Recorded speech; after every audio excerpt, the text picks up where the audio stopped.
आदाब नमस्कार, मैं हूं अजर और आप देख रहे हैं मंथन टुडे। राजस्व विभाग ने एक बहुत बड़ा ऐलान किया है और जिला समीक्षा अब होने वाला है और इसकी शुरुआत पटना से हुई है। इन्हीं सब संदर्भ में हम बात करेंगे। हमारे सहयोगी उस्मा है, बहुत बहुत स्वागत है उस्मा। उस्मा, क्या कहिएगा, जिलावार समीक्षा जो है स्टार्ट हुआ है वो पटना से हुआ है, इस पे क्या कहिएगा? देखिए अजरा, यहाँ पे सबसे बड़ा सवाल यही है कि बिहार में जो है जमीन से जुड़े जितने भी विवादित मामले होते हैं, जैसे कि क्या होता है, दाखिल खारिज, परिमार्जन, भूमापी, यही सारी चीजें होती हैं। सरकारी जमीन का जो है मामला होता है तो लोग महीनों नहीं बल्कि कई बार तो सालों साल तक जो है दफ्तर के जो है चक्कर यहाँ पे लगाते रहते हैं। तो अब राजस्व एवं भूमि सुधार विभाग ने दूसरे चरण की जो है वो जिलावार समीक्षा शुरू कर दी है और इसकी शुरुआत जो है आपने कहा था पटना से हो रही है। ये वहाँ सही बात है। सभी अंचल अधिकारी और राजस्व अधिकारी को यहाँ पर जो है बुलाया भी गया था। जय सिंह जो है सचिव जो है उन्होंने इस समीक्षा बैठक इसकी की थी। लेकिन जनता यहाँ पे ये पूछ रही है, अगर पहली समीक्षा में ही अधिकारियों को जो है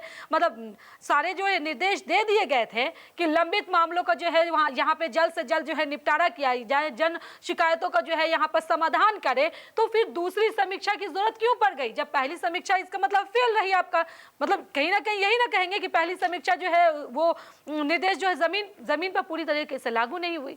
अगर इस बार भी सिर्फ बात कहें कि फाइलें देखकर बैठक खत्म हो गई है तो जनता को कोई यहाँ पर फायदा नहीं होने वाला है।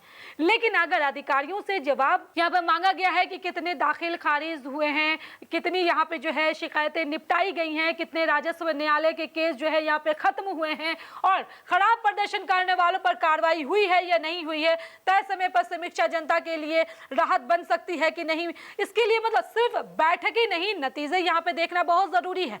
जब इसका मतलब है कि पहला जो समीक्षा बैठक हुआ था वो आपका कामयाब नहीं हुआ, इसलिए दूसरा समीक्षा बैठक फिर से जय सिंह को करना पड़ा। आपको क्या लगता है कि सरकार से अधिकारियों से सिर्फ नकल कस रही है या फिर ये आंकड़ों का खेल चल रहा है? देखिए सरकार का तो यहाँ पर संदेश साफ दिख रहा है जरा कि अब हर जिले और हर अंचल में जो है अधिकारी जो है वो काम का जो हिसाब लिया जाएगा अधिकारियों से। और लगातार 13 दिन तक सभी 38 जिलों की जो है यहाँ पे समीक्षा भी हुई थी और जब दूसरे चरण में एक एक जिले की जो गहराई से यहाँ पे समीक्षा की जाएगी, बातें कही गई है, तो इसका मतलब सरकार माइक्रो लेवल पर जा करके यहाँ पे देखना चाहती है कि किस मतलब जिले में काम अटका हुआ है, यहाँ पे देखना चाह रही है सर। लेकिन जनता के नजरिए से यहाँ पे देखें तो सिर्फ वीडियो कॉन्फ्रेंसिंग और समीक्षा में भरोसा नहीं बनेगा। जनता चाहती है कि जो अधिकारी यहाँ पे जानबूझकर फाइल रोकते हैं, रिश्वत मांगते हैं या लोगों को बेवजह यहाँ पर दौड़ाते हैं, परेशान करते हैं, उन पर सख्त कार्रवाई हो।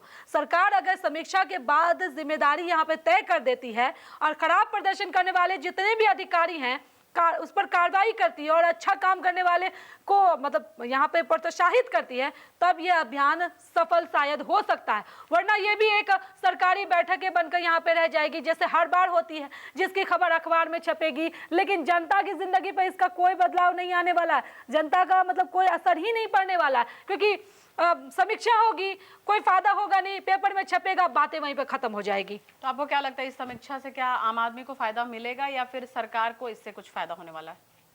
देखिए अगर ईमानदारी से बात कहा जाए तो समीक्षा हुई तो सबसे बड़ा फायदा आम आदमी को ही मिलेगा, जो फैक्ट बात है, क्योंकि सबसे ज्यादा यहाँ पे परेशान तो आम ही जनता है ना, जिसकी जमीन का दाखिल खारिज अटका हुआ, परिमार्जन जैसी चीजें जो है वो नहीं हो पा रही है, भूमापी जो है यहाँ पे लंबित है, राजस्व न्यायालय में जो उसका मामला सालों से यहाँ पे जो है अटका हुआ है। तो सरकार भी इस बात को जानती है कि पंचायत चुनाव जैसे जो अभी नजदीक आ रहे हैं, जैसे जमीन से जुड़े मामले पर लोगों की जो है नाराजगी यहाँ पे सबसे ज्यादा है।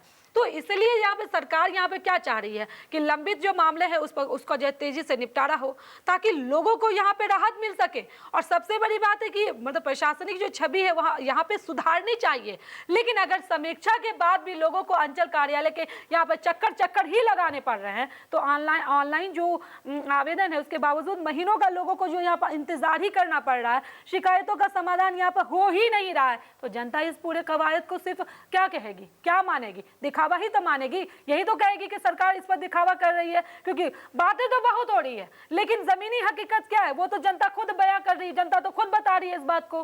तो आपको क्या लगता है कि आखिर सरकार को अब इतनी सख्ती क्यों करनी पड़ रही है, क्योंकि अब क्या सिस्टम पहले से फेल हो चुकी थी? देखिए जरा यहाँ पे अगर कहेंगे तो सिस्टम जो है पूरी तरह से ठीक होता तो आप खुद सोचिए ना, बार बार ये समीक्षा बैठकों की जरूरत पड़ती? नहीं पड़ती।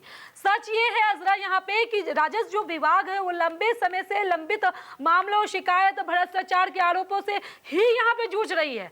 सरकार अब लगातार जो है समीक्षा कर करके ये संदेश यहाँ पे जनता को भी देना चाह रही है कि काम में लापरवाही अब बर्दाश्त नहीं की जा रही है। पटना जिले से जहाँ पे दूसरे चरण की जो है वहाँ पे शुरुआत भी हुई है, इसलिए की गई है क्योंकि राजधानी का प्रदर्शन पूरे राज्य के लिए एक उदाहरण माना जा सकता है, क्योंकि बिहार की राजधानी है पटना। जैसे दाखिल खारिज, परिमार्जन, भूमाफी, सरकारी जितने भी भूमि विवाद हैं, जितने भी राजस्व न्यायालय के जो लंबित केस हैं और जन शिकायतें जिस पर हर बिंदु पर जो है अधिकारियों से यहाँ पे जवाब मांगा जाएगा। अब ये सरकार के लिए भी एक मतलब कह सकते हैं आपकी अग्नि परीक्षा है। अगर सरकार समीक्षा के बाद जमीन पर बदलाव देखेगी, लोगों के काम समय पर होने लगेंगे और लंबित जितने भी यहाँ पे मामले उसमें कमी आएगी, भ्रष्टाचार जैसे चीजों पे लगाम लगेगी, तो सरकार को इसका राजनीतिक और प्रशासनिक दोनों तरफ से जो है यहाँ पे कह सकती हैं आपकी फायदा मिलेगा। लेकिन अगर यह सिर्फ फाइलों और प्रोजेक्ट में ही तक यहाँ पे सीमित रह जाता है ना, तो जनता यही कहेगी बैठकें तो बहुत हुई, अब काम करके आप दिखाइए ना। यही तो इस पूरी समीक्षा की सबसे बड़ी कसौटी होगी, जनता तो यही कहेगी ना। लेकिन मसला तो यहाँ पे यह है कि पहले आप काम करके दिखाइए ना। समीक्षा तो बहुत ही होती हैं, पोर्टल तो बहुत सारे खुल रहे हैं, ऑनलाइन सुविधाएं भी मिल रही है, हर चीज मिल रहा है, लेकिन जब भी आप जमीन पे जाइए तो जनता की वही शिकायतें हैं जो वर्षों से जनता के पास रही हैं। मतलब कितना भी आप ऑनलाइन कर दीजिए, कितना भी आप मतलब डिजिटल बिहार कर दीजिए, लेकिन समस्याएं जमीन पर वही हैं। लोग कहते हैं कि देखिए अब बिना पैसे के हमारे काम नहीं हो रही है, देखिए हमारा काम वर्षों से लटका हुआ है, देखिए हमारा जो दाखिल खारिज नहीं हो रहा है, देखिए हमारा पेपर गुम हो गया है। मतलब इस तरह की जो मतलब मामला है वो खत्म होने का नाम ही नहीं ले रही है। सरकार के लिए ये एक बहुत बड़ा चुनौती है कि ये सब चीजों को किस तरह से खत्म किया जाए, किस तरह से जनता की जो परेशानी है, जमीनी हकीकत जो है, जो परेशानी है, उसको किस तरह से खत्म किया गया। ये बहुत बड़ा चैलेंज है सरकार के लिए। जी जी, बहुत बहुत शुक्रिया उस्मा। तो देखिए पहला जो समीक्षा बैठक हुई थी तो वो फ्लॉप हुआ। अब देखिए दूसरा है जो कि पटना से शुरुआत हुई है। अब देखना होगा कि ये जो समीक्षा बैठक है क्या हिट करती है। पटना से शुरुआत हुआ है, ये एग्जाम्पल बनेगा, ताकि यहां अगर अच्छा होगा तो हर जिले में लागू होगा। ये आने वाला वक्त ही बताएगा। फिलहाल कहते हैं देश विदेश की ताजा खबरों को देखने के लिए देखते रहिए मंथन टुडे। अगर आपने हमारे चैनल को सब्सक्राइब नहीं किया है तो अभी करें, लाइक करें, शेयर करें, फॉलो करें और ऐसे निष्पक्ष पत्रकारिता देखना तो देखते रहे मंथन टुडे। शुक्रिया।